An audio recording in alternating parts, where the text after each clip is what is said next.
Today I'm working on a E46 BMW, showing you a common problem here in Michigan in the winter. As cars come in and they're dumping smoke, running really poorly, this is usually what it ends up being. Pull a lot of stuff out of the way. As you can see, I already did. The throttle body's out of here, and the diesel valve and the air box. But down here, right there, you can see there's the diaphragm, and there's the oil separator. It kind of bolts to the underneath the intake, and there's a hose off the bottom of it, and that hose runs to the crankcase.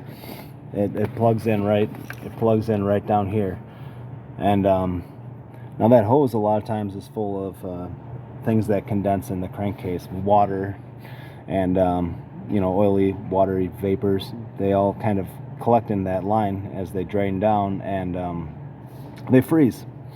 And when it freezes, it backs up, and it pressurizes your crankcase, so you end up getting a bunch of oil and everywhere, and turns into a big mess. So the updated hose, actually it's like a cold weather package hose.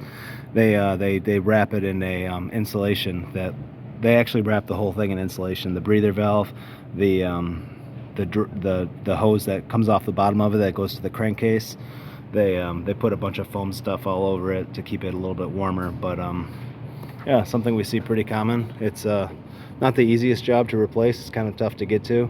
A lot of times it's easier just to pull the intake manifold right off. But yeah, something to check for if your car's dumping smoke and running real bad in the winter. E46. So thanks.